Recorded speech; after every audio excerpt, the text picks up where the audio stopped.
Welcome to this episode of Ink It Up with Jessica TV. I'm Jessica Taylor, and today I'm going to give you tips for coloring in the animals from the Hey Love stamp set with your Stampin Blends markers. You're going to want to start by stamping your images with the Memento Tuxedo Black ink. And the reason you want to use this ink pad is that it's a water-based ink, and so when you color with your alcohol-based Stampin Blends, this ink isn't going to run. So let me give you some tips for coloring in with your Stampin Blends. Once you've stamped your images with the Memento Tuxedo Black ink, it's best to let them just rest for like a minute or two so that the ink really sets before you go to color in with your Stampin Blends.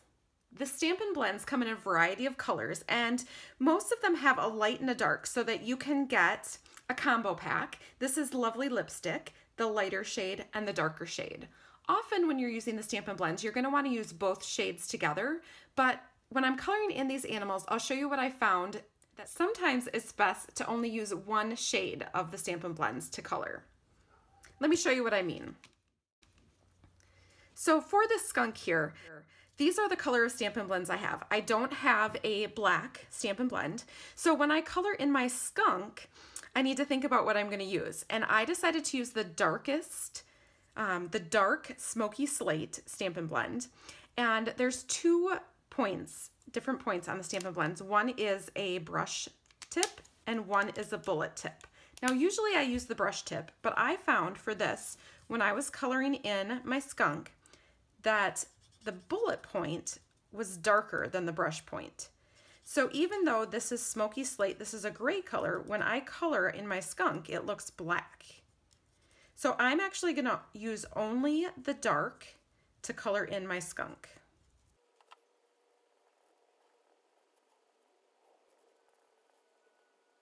Okay, so I've colored in this parts of the skunk that I want to be black with the dark Smoky Slate, and then I can actually come back with this dark one and add some highlights.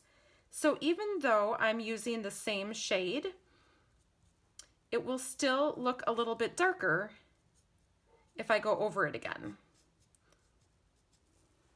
So that's one way that you can use the same Stampin' Blend to get shading in a little bit darker color. When I'm coloring in the alligator, I decided to use the Call Me Clover Stampin' Blends.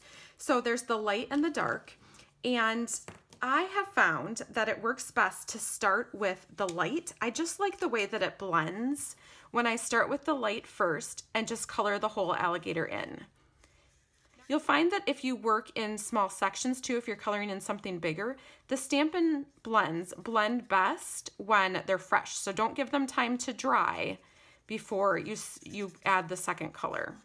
So even though I'm not totally done, I'm gonna come back in with the brush tip of the darker, and I just wanna add a little down his back. And this Call Me Clover dark is really dark. I mean, it's really dark, and I really didn't want my alligator to be that dark. So I'm gonna come back in with my lighter Stampin' Blend and just kind of try to blend that in so that it's not just a sharp line.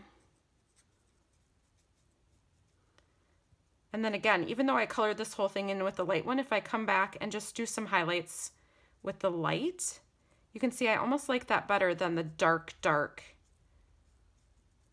of the dark clover. So I encourage you just to play around with it. Also, as the Stampin' Blends dry, they're gonna look a little bit different. They're gonna kind of blend together. So you'll see how dark the Call Me Clover looks.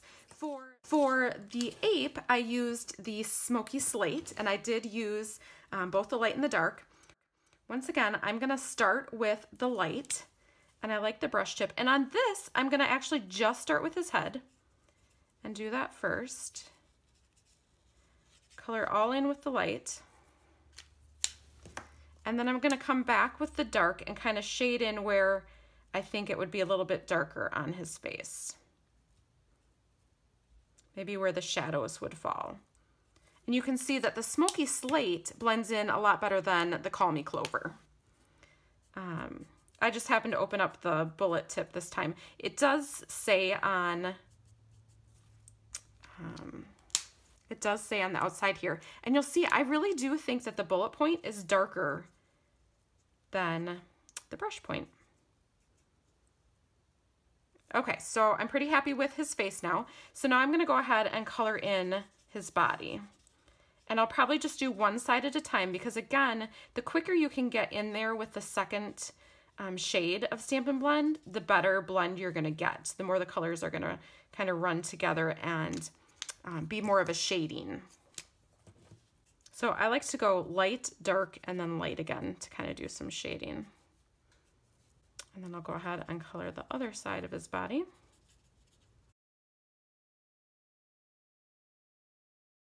If you like to color, just have fun with it.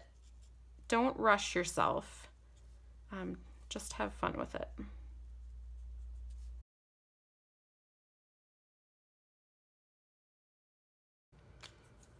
Okay, I'm quite happy with how the gray turned out for this gorilla. I just wanted to point out that I got a little bit of gray on his face where I didn't want it, and that's where the color lifter comes in. So you can use that where you got Stampin' Blend color where you didn't want it, and kind of, it's called a color lifter because it lifts up the color. So you kind of just dab over the spot and it will lift that up. All right, let's take a look at this cute little otter. And I'm gonna color him in with the Crumb Cake blends. So again, I'm gonna start with the lighter. And for him, I last time decided to start with his tail, so I'm gonna go ahead and do that again and just color that in with the lighter. You should put the caps back on your Stampin' Blends, but if you're gonna be real quick, I mean, come on, who has time for that all the time? So sometimes I don't.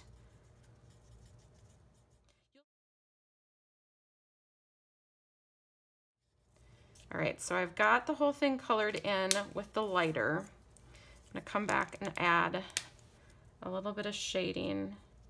Oh, and I ended up going with the bullet. This one doesn't seem super dark. So again, always just play around with what you have and see what you can do. And always what I prefer might not be what you prefer. So go with what you prefer. All right, and then I'm just gonna come back over this to do it, blend it in a little bit darker. So if you go over it twice, it's gonna be even darker, even if you just do a light color. And then I'm gonna go ahead and lightly color in his belly with that, and even his little snout thing. Okay, so there is my brown otter. I wanna show you one other thing with the otter, and that's this, the light colored smoky slate is great when you have like motion marks or you wanna add just like a little shading around. It gives it just a little extra, like it really is moving. Okay, so you'll notice that I started by doing one color on each of these.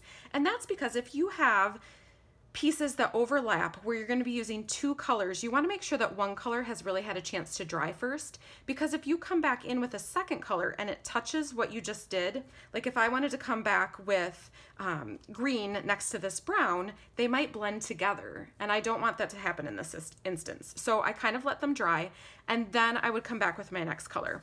I'm actually going to grab the Daffodil Delight, and this is one where I just used the lighter color. And I'm going to use the brush tip. I'm going to kind of stay away from that right there because my green came down a little bit. And I'm not even going to worry about coloring in the whole area. I kind of want a little bit of white there. But I just wanted to add a touch of color. Also, I see now that I forgot to do his eyelids. So I'm going to come back and just color in his eyelids. And then I'm going to use my lovely lipstick to color in some of these hearts. I'm going to start with the lighter shade and just color in quickly these little hearts on the skunk. And then on top of the alligator, I don't know how to tell the difference between an alligator or a crocodile. My daughter has tried to teach me many times. One of them you can see their teeth on the outside, but I can never remember which one it is. Okay, coloring in the heart for the gorilla, and then the heart for the otter. Now the heart for the otter, I'm actually going to color in just with the light, and I'm going to leave it just like that. But some of these other ones, I'm going to come back and color in with the darker as well to give it a little bit of shading. So I'm going to add the darker, and then, you know, I always like to come back with the lighter to kind of blend it in. And then let's see, I need to add some dark here. I'm gonna go ahead and add a little dark to the skunk, and I just went outside, so I'm gonna come back with my color lifter.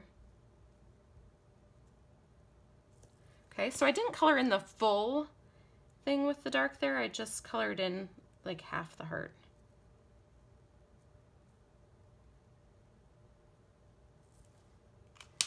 And then I just want to come back with my light real quick for this alligator hat.